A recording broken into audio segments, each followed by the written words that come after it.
My dear students, doctor James Tyler Kent രചിച്ച lectures on homoeopathic materia medica എന്ന പുസ്തകത്തെ ആധാരമാക്കിയുള്ള ഈ പ്രോഗ്രാമിലേക്ക് നിങ്ങൾക്കേവർക്കും വീണ്ടും സ്വാഗതം. ഈ പരമ്പരയുടെ 221 എപ്പിസോഡിൽ നമ്മൾ കാലിബൈക്രോമിക്കം എന്ന അധ്യായത്തിൻ്റെ 2ാം ഭാഗമാണ് പരിശോധിക്കുന്നത്. ഈ ഭാഗത്ത് തലയുമായിട്ടും മൂക്കുമായിട്ടും വായുമായിട്ടും കണ്ണുമായിട്ടുമൊക്കെ ബന്ധപ്പെട്ട നിരവധി പ്രശ്നങ്ങളാണ് കെൻ്റ് വിശദീകരിക്കുന്നത്. അതിൽ തന്നെ കാലിബൈക്കിൻ്റെ വളരെ പ്രധാനപ്പെട്ട, വളരെ ശ്രദ്ധേയമായ, വളരെ രൂക്ഷമായ കാറ്റാറൽ സിംറ്റംസ് വളരെ വിശദമായിട്ട് പറയുന്നുണ്ട്. അതിൻ്റെ സിഫിലിറ്റിക് നേച്ചറുമായിട്ടുള്ള അതിൻ്റെ ബന്ധം വിശദീകരിക്കുന്നുണ്ട്.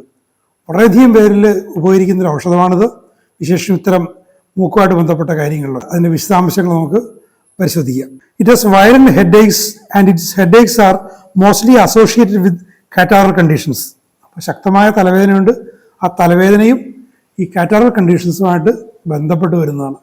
നമുക്കറിയാം, പലപ്പോഴും ഈ സൈനസൈറ്റീസ് എന്നൊക്കെ പറഞ്ഞു വരുന്ന പ്രശ്നങ്ങൾ, മൂക്കിൽ ആ സൈനസ് കാവിറ്റീസിലൊക്കെ കഫം വന്നിട്ട് ശക്തമായ തലവേദന ഉണ്ടാകുന്ന കേസുകൾ. ഞാൻ തന്നെ ഇങ്ങനത്തെ ഒരു തലവേദനയുടെ ഇരയായിരുന്നു സ്കൂളിൽ പഠിക്കുന്ന കാലത്തൊക്കെ. ഒത്തിരി പേരെനിക്കറിയാം, അന്നത്തെ സുഹൃത്തുക്കളും മറ്റുമൊക്കെ ആയിട്ട് ഇത്തരം പ്രശ്നങ്ങളിൽ തലവേദന കൊണ്ട് ബുദ്ധിമുട്ടുന്നവർ. അപ്പോൾ അവരിൽ കുറേ പേർക്കെങ്കിലും കാലിബൈക്ക് കൊണ്ട് ഗുണം കിട്ടും. A kali bichromicum patient always suffers more or less from catarrh of the nose, and if he is exposed to cold weather the catarrhal conditions will turn to dryness, then will come on violent headache. കാലിബൈക്കിൻ്റെ catarrhal ഹെഡേക്കിൻ്റെ സ്വഭാവം ഇതാണ്. തണുപ്പിനോട് expose ചെയ്യുമ്പോൾ മൂക്ക് dry ആവും. ആ dry ആയതിനെ തുടർന്നാണ് തലവേദന വരുന്നത്. എൻ്റെ ഒന്നും തലവേദന ആ തരത്തിലായിരുന്നില്ല. ഇതേപോലെ കാറ്റാറൽ കണ്ടീഷൻസ് ഉണ്ടായിരുന്നു, ഗ്രീനിഷ് ഡിസ്ചാർജ് ഉണ്ടായിരുന്നു, വളരെ തിക്ക് മ്യൂക്കസ് ഉണ്ടായിരുന്നു. ആ വിവരണങ്ങളൊക്കെ ഇതിൽ വരും. പക്ഷേ അതിൻ്റെ മൊഡാലിറ്റി അങ്ങനെ ആയിരുന്നില്ല. അതുകൊണ്ട് തന്നെ കാലിബൈക്ക് അല്ല. ഏതെങ്കിലും ഒരു ലക്ഷണം കണ്ട് അത് ഇന്നതായിരിക്കുമെന്ന് വിചാരിച്ചിട്ട് കാര്യമില്ല. പലപ്പോഴും അതുമായിട്ട് യാതൊരു ബന്ധമില്ലാത്ത ഔഷധമായിരിക്കും ഇൻഡിക്കേറ്റ് ചെയ്യപ്പെട്ട് വരുന്നത്. Then will come on violent headache, also headaches during coryza. അതേപോലെ കൊറൈസയുടെ സമയത്ത് ഡ്രൈ ആകുന്നതിന് മുൻപ് കൊറൈസ ഉള്ളപ്പോഴും നീരിളക്കം ഇതൊക്കെ ഉള്ളപ്പോഴും തലവേദന ഉണ്ടാകാം. പക്ഷേ തണുപ്പിനോട് എക്സ്പോസ് ചെയ്ത് അത് ഡ്രൈ ആയി കഴിഞ്ഞ് വരുന്ന വയലന്റ് ഹെഡേക്കാണ് അതിൻ്റെ ഒരു highlight. Headaches often begin with dim vision. മറ്റൊരു കാര്യം, ഈ തലവേദനയും കാഴ്ചയുടെ മങ്ങലുമായിട്ട് ബന്ധപ്പെട്ട് വരുന്നു. ഇപ്പോൾ ഞാൻ ഈ കണ്ണട വെക്കുന്നത് 9ാം ക്ലാസ്സിൽ പഠിക്കുമ്പോഴാണ്. അതേസമയം തന്നെ എൻ്റെ ഒരു സുഹൃത്തും വെച്ചിരുന്നു. ഞങ്ങൾ രണ്ടുപേരും രണ്ട് കാര്യങ്ങൾ. എനിക്ക് കാഴ്ചക്കുറവായിരുന്നു, മറ്റേ സുഹൃത്തിന് ഡിം വിഷനായിരുന്നു. തലവേദനയുണ്ട്, ഞങ്ങൾക്ക് രണ്ടുപേർക്കും തലവേദനയുണ്ട്, രണ്ടുപേർക്കും കാഴ്ച പ്രശ്നമുണ്ട്. എന്നെ സംബന്ധിച്ചോളം ഡിം വിഷനല്ല, ദൂരക്കാഴ്ചയില്ലായ്മയായിരുന്നു. മറ്റേ ആൾക്ക് ഡിം വിഷനാണ്. അതിന് കണ്ണട വെച്ച് കുറേ കാലം നടന്നു. അതുകൊണ്ട് യാതൊരു ഗുണമൊന്നും ഉണ്ടായില്ല. അവസാനം ഞാൻ ഈ പറഞ്ഞ പോലെ, നേരത്തെ പറഞ്ഞിട്ടുള്ള പോലെ, രാമസാർ എന്ന് പറയുന്നത് ഞങ്ങളുടെ അവിടുത്തെ ആസ്ഥാന ഹോമിയോപാത്ത്, അമേച്ചർ ഹോമിയോപാത്തായിരുന്നു. അദ്ദേഹത്തിൻ്റെ ചികിത്സയിലാണ് അത് മാറിപ്പോയത്. Pains are violent. Headaches are better from warmth, especially warm drink, better from pressure, worse from stooping, worse from motion and walking, worse at night and still much worse in morning. അപ്പോൾ ഇതിൻ്റെ പ്രധാനപ്പെട്ട modalities നമ്മൾ നേരത്തെ പറഞ്ഞു. തണുപ്പിനോട് expose ചെയ്യുമ്പോൾ വരുന്നു. ഇനി വേറെ കുറച്ച് കാര്യങ്ങൾ പറയുന്നു. അതിൻ്റെ ബെറ്റർ, ചൂട് കൊണ്ട് അത് ബെറ്ററാണ്. എസ്പെഷ്യലി വാം ഡ്രിങ്ക്സ്, ചൂട് പാനീയങ്ങൾ കൊണ്ട് മെച്ചപ്പെടും കാലിബൈക്കിൻ്റെ തലവേദന. ബെറ്റർ ഫ്രം പ്രഷർ, നെറ്റിയിലും ഈ സൈനസിൻ്റെ ഭാഗത്തൊക്കെ അമർത്തുമ്പോൾ വേദന കുറയും. വേഴ്സ് ഫ്രം സ്റ്റൂപ്പിംഗ്, മുന്നോട്ട് ആഞ്ഞു നിൽക്കുമ്പോൾ മോശമാകും, വർദ്ധിക്കും. ചലനം കൊണ്ട് വർദ്ധിക്കും, നടക്കുമ്പോൾ വർദ്ധിക്കും, രാത്രി വർദ്ധിക്കും. എങ്കിലും ഏറ്റവും അധികം മോശമാകുന്നത് പ്രഭാതത്തിലാണ്. Pain is pulsating, shooting and burning. അതിൻ്റെ സ്വഭാവം വിങ്ങുന്ന വേദന, ഷൂട്ടിംഗ് പെയിൻ, ബേണിംഗ് പെയിൻ, പൊള്ളുന്ന തരത്തിൽ, ഇങ്ങനെ മിന്നുന്ന തരത്തിൽ ഒക്കെയുള്ള വേദന. Headaches come on with vertigo, തലകറക്കമായിട്ട് ബന്ധപ്പെട്ട് വരുന്ന തലവേദന. Headaches are often one sided. മറ്റൊരു സവിശേഷത, പലപ്പോഴും ഒരു വശം മാത്രമുള്ള തലവേദനയായിരിക്കും. പക്ഷേ എപ്പോഴും അങ്ങനെ ആവണമെന്നില്ല, പലപ്പോഴും, മിക്കവാറും എന്നേ പറയുന്നുള്ളൂ. It has been a very useful remedy in syphilitic head pains. Syphilitic സ്വഭാവമുള്ള തലയുടെ വേദനകൾക്ക് കാലിബൈക്ക് പലപ്പോഴും സവിശേഷമായ വിധത്തിൽ ഉപകരിക്കും. അതിൻ്റെ മറ്റ് ലക്ഷണങ്ങൾ വെച്ച് അങ്ങോട്ട് പോകുമ്പോഴും ആ സിഫിലിറ്റിക് നേച്ചർ വരുന്നുണ്ട്. ക്യാൻസർ, കുഷ്ഠം ഒക്കെ ആ ഒരു സ്വഭാവത്തിൽ വരുന്ന കാര്യങ്ങളാണ്. കാലിബൈക്ക് എന്നെ സംബന്ധിച്ചോളം ഒരു അക്കാഡമിക്കലി ഇൻട്രസ്റ്റിംഗ് റെമഡി ആയത് ആ ഒരു തരത്തിൽ നമ്മളിങ്ങനെ ചിന്തിച്ച് പോകുമ്പോഴാണ്. Pains over the eyes and in the forehead, കണ്ണുകളുടെ മേലിലും നെറ്റിയിലും വേദന. It is very useful when the headaches are with retching and vomiting. ഓക്കാനം വരുന്നു, ഛർദിൽ വരുന്നു, വയറ്റിലൊന്നുമില്ലെങ്കിലും വല്ലാതെ ഓക്കാനം, റച്ചിങ്, അതിനോടൊക്കെ ചേർന്ന് വരുന്ന തലവേദനയ്ക്ക് വളരെയധികം ഇത് ഉപകരിക്കും. When the pain is confined to a very small spot that could be covered with a thumb and is violent. നേരത്തെ കണ്ടത് തന്നെയാണ് വേദനകൾ.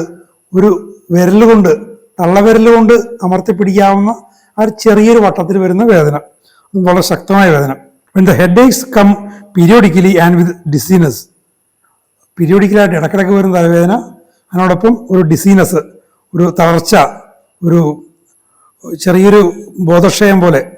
Head aches are somewhat ameliorated in open air if it is not too cold. നേരത്തെ തണുത്ത വായുവിൽ open എയറിൽ ഇത് സ്റ്റഫാകും, dry ആകും, തലവേദന വരുമെന്ന് പറഞ്ഞു.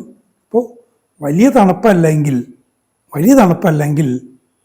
ഓപ്പൺ എയർ കൊണ്ട് തലവേദന കുറയുകയും ചെയ്യാം. ഈ മൊഡാലിറ്റീസ് വളരെ കൃത്യമായിട്ട് മനസ്സിലാക്കിയിരിക്കണം. അത് ശരിയായ രീതിയിൽ അത് ഗ്രഹിച്ചില്ലെങ്കിൽ നമ്മൾ കേസ് ടേക്കിങ്ങിൽ തെറ്റിപ്പോവും, മരുന്നിൻ്റെ സെലക്ഷന് തെറ്റിപ്പോവും, ചികിത്സ പാളിപ്പോവുകയും ചെയ്യും. ഹോമിയോപ്പതി ഔഷധങ്ങളിൽ സുപ്രധാന ലക്ഷണങ്ങളുടെ മൊഡാലിറ്റീസ് വളരെ പ്രധാനപ്പെട്ടതാണ്. It has cured eczema of the scalp with thick heavy crust from which ooze a yellow thick gluey substance. തലയോട്ടിലുണ്ടാകുന്ന ചൊറി, അതിൽ നിന്ന് കട്ടിയുള്ള മഞ്ഞ നിറത്തിലുള്ള പശിമയുള്ള ദ്രാവകം, ചലം പോരുന്നു, കട്ടിയുള്ള പൊറ്റ ഉണ്ടാകുകയും ചെയ്യാം. ഡേലൈറ്റ് ബ്രിങ്സ് ഓൺ ഫോട്ടോഫോബിയ, പകൽ വെളിച്ചത്തിൽ ഫോട്ടോഫോബിയ, പ്രകാശത്തോട് ഭയം. There are sparks before the eyes, dim vision before the headache. തലവേദനയ്ക്ക് മുമ്പ് കാഴ്ച മങ്ങുന്നു, നമ്മൾ നേരത്തെ പറഞ്ഞതാണ്. കണ്ണിലിങ്ങനെ സ്പാർക്കുകൾ, ആസ് മെൻഷൻഡ് എബോവ്, നേരത്തെ പറഞ്ഞ പോലെ തന്നെ. Rheumatic conditions affecting the eyes, കണ്ണിനെ ബാധിക്കുന്ന വാദം. ഇത് വളരെ ചുരുക്കമായിട്ടാണെങ്കിലും പലരും വരുന്നൊരു കേസാണ്. പല ചികിത്സകളും പരാജയപ്പെടുന്ന അവസ്ഥയാണ്. ഹോമിയോപ്പതിയിലൂടെ അവയൊക്കെ വളരെ എളുപ്പത്തിൽ നമുക്ക് സുഖപ്പെടുത്താൻ പറ്റും. Hence it is said rheumatic affections of the eyes, granular lids, കൺപോളകളിൽ ഇങ്ങനെ പൊറ്റകൾ വന്നിരിക്കുന്നു. അൾസറേഷൻ ഓഫ് ദ കോർണിയ, കോർണിയയിലെ വ്രണങ്ങൾ. The ulcer is deep with pulsation it, വെറുതെ വ്രണങ്ങളില്ല, പഴുത്ത ആഴത്തിലേക്ക് പോയ വ്രണങ്ങൾ, അവിടെ വിങ്ങലുമുണ്ട്. The eyes are much inflamed and red, കണ്ണിൽ വല്ലാതെ വീക്കം, ചുവന്ന നിറം. The lids are red and swollen, കൺപോളകൾ നീർവീക്കം വന്ന് ചുവന്നിരിക്കുന്നു. Eyes and lids are injected, കണ്ണും ഇതൊക്കെ ഇങ്ങനെ പുറത്തേക്ക് ഇങ്ങനെ തള്ളിയിരിക്കുന്ന പോലെ. Burning and itching in the eyes, കണ്ണിൽ ചൊറിച്ചില്, പൊള്ളല്. Inflammation of the mucous membrane of the eyes with copious flow of thick mucus, കണ്ണിൻ്റെ ആ ശ്ലേഷ്മസ്തരം, ആ നനവ്, അവിടെ നീർവീക്കം വന്നിട്ട് കട്ടിയുള്ള കഫം, കട്ടിയുള്ള പഴുപ്പ് പോലെ കഫം പുറത്തേക്ക് ഒലിക്കുന്നു. Margins of the lids are red and swollen, കൺപോളകളുടെ അഗ്രങ്ങൾ, വക്ക്, അവിടെ ചുവന്ന നിറം വരുന്നു, അത് വീർത്ത് വരുന്നു. It has cured polypus on the conjunctiva, swelling of lids and stringy mucus. ഇപ്പോൾ എന്തോരം പ്രശ്നങ്ങളാണ്. കൺജക്റ്റീവയിൽ പോളിപ്പസ്, കണ്ട ലിഡ്സിൽ നീർവീക്കം, സ്ട്രിഞ്ചി മ്യൂക്കസ്. കണ്ണുമായിട്ട് ബന്ധപ്പെട്ട് ചുരുക്കി പറഞ്ഞാൽ എല്ലാത്തരം പ്രശ്നങ്ങളും ഇതിലുണ്ട്. There are yellow viscid discharge from the ears with stitching pains and pulsating in the ears. അപ്പോൾ ചെവിയിൽ നിന്ന് മഞ്ഞ നിറത്തിലുള്ള കട്ടിയുള്ള സ്രവങ്ങൾ വരുന്നു, കുത്തുന്ന പോലുള്ള വേദന, വിങ്ങല് ചെവിയിൽ. Chronic suppuration of the middle ear with perforated tympanum, eczematous eruptions on the ears, itching of the whole external ear. ചെവിയുടെ പാടയിൽ ദോരം വീഴുന്ന അവസ്ഥ വരെയുണ്ട്. മധ്യകർണത്തിൽ, മിഡിൽ ഇയറിൽ പഴകിയ തരത്തിലുള്ള സൂപ്പറേഷൻ, പഴുപ്പ് വരുന്നു, കർണപുടം പോലും ദ്വാരം വീണു പോകുന്നു, ചെവികളിൽ ചൊറി, ഇറപ്ഷൻസ്, എക്സ്റ്റേണൽ ഇയറിൽ കാതിൻ്റെ പുറം ഭാഗത്ത് വല്ലാത്ത ചൊറിച്ചില്. The symptoms of the nasal passages are very numerous. The most prominent are the catarrhal symptoms. അപ്പോൾ കാലിബൈക്കിൻ്റെ സ്വഭാവം മൂക്കുമായിട്ട് ബന്ധപ്പെട്ട് ധാരാളം കാറ്റാറൽ സിംറ്റംസ് ഉണ്ട്. It has catarrhal symptoms both acute and chronic. പഴകിയതും താൽക്കാലികമായിട്ട് വരുന്നതുമായിട്ടുള്ള കാറ്റാറൽ കണ്ടീഷൻസ് ഉണ്ട്. With copious thick viscid yellow or white mucus. വളരെ ധാരാളമായി കട്ടിയുള്ള ഒഴുകാൻ പ്രയാസമുള്ള മഞ്ഞ നിറത്തിലുള്ള അല്ലെങ്കിൽ വെള്ള നിറത്തിലുള്ള കഫം. Fetid odour from the nose. മൂക്കിൽ നിന്ന് വല്ലാത്ത ദുർഗന്ധം. Troubled much with the sensation of dryness in the nose. മൂക്കിൽ ആ ഒരു വരണ്ട ഒരവസ്ഥ, മൂക്ക് ഉണങ്ങിപ്പോയ അവസ്ഥ കൊണ്ട് രോഗി വല്ലാതെ കഷ്ടപ്പെട്ടു പോകും. ലോസ് ഓഫ് സ്മെൽ, മണം നഷ്ടപ്പെട്ടു പോകുന്നു. And the nose is obstructed nights with thick yellow mucus too viscid to be blown out. ചീറ്റിക്കളയാൻ പറ്റാത്ത വിധം അത്രയ്ക്ക് കട്ടിയുള്ള മഞ്ഞ കഫം കൊണ്ട് രാത്രി മുഴുവൻ മൂക്ക് അടഞ്ഞിരിക്കുന്നു. ഉറക്കം വലിയ പ്രശ്നമാണെന്ന് അർത്ഥം. Accompanying this catarrhal conditions there is a hard pain at the root of the nose. അപ്പം ഇത്തരം മൂക്കുമായിട്ട് ബന്ധപ്പെട്ട സ്രവങ്ങളുടെ ഒരു അവസ്ഥയിൽ, കാറ്ററൽ കണ്ടീഷനിൽ മൂക്കിൻ്റെ ആ അടിയിൽ, മൂക്കിൻ്റെ വേര് അവിടെ കട്ടിയുള്ള കടുത്ത വേദന. Ulcers from all over the nasal mucous membrane. മൂക്കിനുള്ള ശ്ലേഷ്മസ്തരത്തിൽ മുഴുവൻ വ്രണങ്ങൾ. There are ulcers, crusts, mucus plugs. Must blow the nose constantly without success. Mucus plugs, nasal plugs, ഈ കഫം വന്ന് അത് കട്ടയായിട്ട് ഇങ്ങനെ ഒരു ആപ്പടിച്ച് കയറ്റി പോലിരിക്കും. എത്ര ചീറ്റിയാലും പോകില്ല, സ്ഥിരമായിട്ടിങ്ങനെ ചീറ്റിക്കൊണ്ടേയിരിക്കണം. But finally blows out large green crusts or scabs from high up in the nose. അപ്പം ഇങ്ങനെ ചീറ്റി അവസാനം വലിയ പച്ച നിറത്തിലുള്ള പൊറ്റ, കഫം കട്ടിയായതോ അല്ലെങ്കിൽ ചൊറിയുടെ വ്രണങ്ങളുണ്ടായതിൻ്റെ പൊറ്റയോ അത് തള്ളിപ്പോവും. ചീറ്റി അവസാനം പോവും. Sometimes they are drawn into the posterior nares.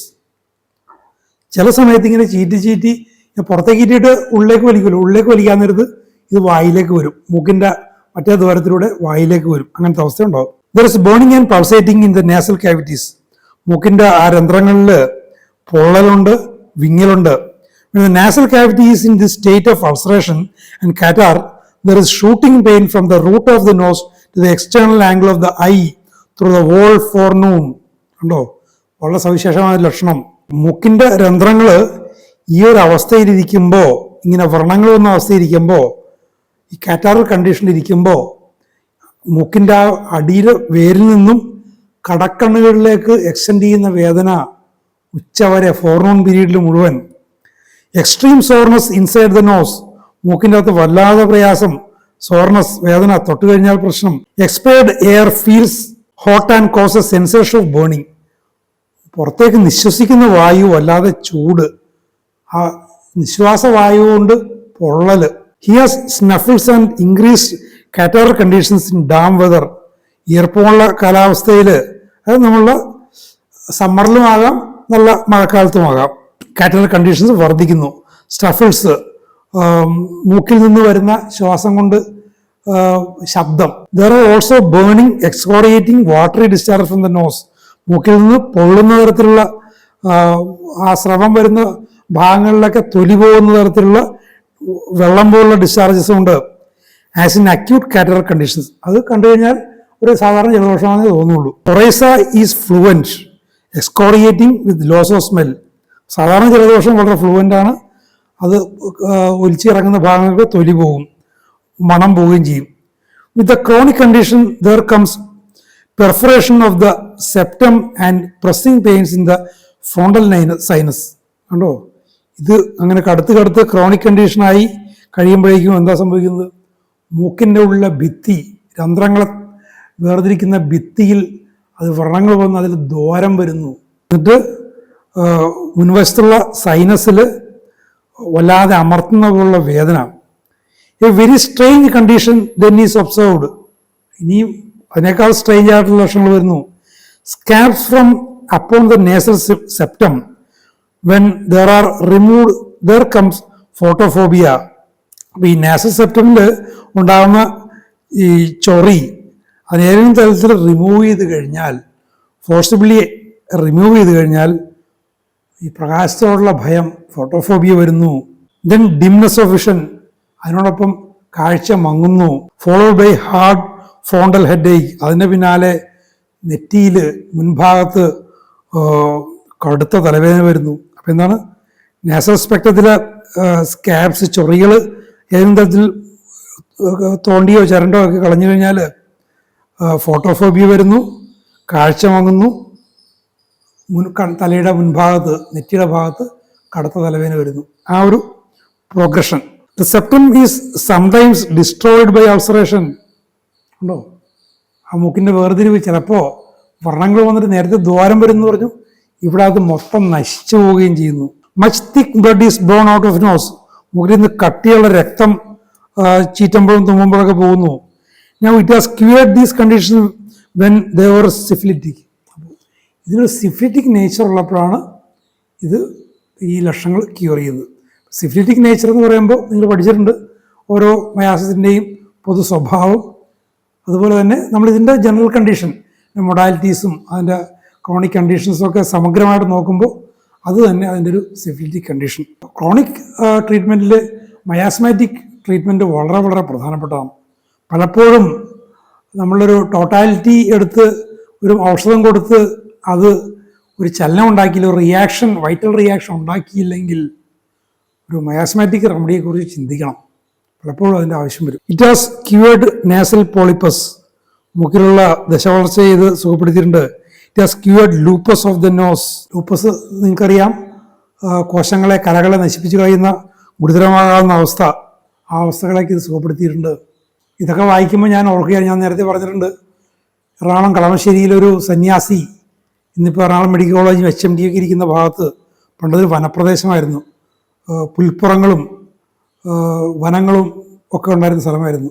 അവിടെ സന്യാസിയുടെ ആശ്രമത്തിൽ എറണാകുളം, ആലുവ, ചാലക്കുടി ആ പ്രദേശങ്ങളിൽ തെരുവിലലയുന്ന കുഷ്ഠരോഗികളെ കൊണ്ടുപോയി അവിടെ പാർപ്പിച്ച് സുഖപ്പെടുത്തി പുനരധിവസിപ്പിക്കുമായിരുന്നുവെന്നും അതിലെ തട്ടിപ്പ് അന്വേഷിക്കാൻ പോയ അലോപ്പതി ഡോക്ടർമാരുടെ സംഘടനയുടെ നേതാവ് ആയിട്ടുള്ള ഡോക്ടർ DP ജോർജ്, എൻ്റെ അകന്ന ബന്ധുവാണ്, അദ്ദേഹം ഹോമിയോപ്പതിയിലേക്ക് മാനസാന്തരപ്പെട്ട കഥയും ഞാൻ പറഞ്ഞിട്ടുണ്ട്. അപ്പോൾ ഇതൊക്കെ വായിക്കുമ്പോൾ ഞാൻ അത് ഓർക്കുകയായിരുന്നു, കുഷ്ഠരോഗികളെയൊക്കെ സുഖപ്പെടുത്താൻ പറ്റിയ എത്രയോ ഔഷധങ്ങളാണ് നമ്മുടെ കയ്യിലുള്ളത്. ഇതേപോലെ വളരെ ഇൻട്രസ്റ്റിംഗ് ആയിട്ടുള്ള വളരെ പ്രധാനപ്പെട്ട നിരവധി ലക്ഷണങ്ങൾ വീണ്ടും വരുന്നുണ്ട്. നമുക്ക് തുടർന്നുള്ള എപ്പിസോഡുകൾ അവയെക്കുറിച്ച് കേൾക്കാം. Thank you very much for watching.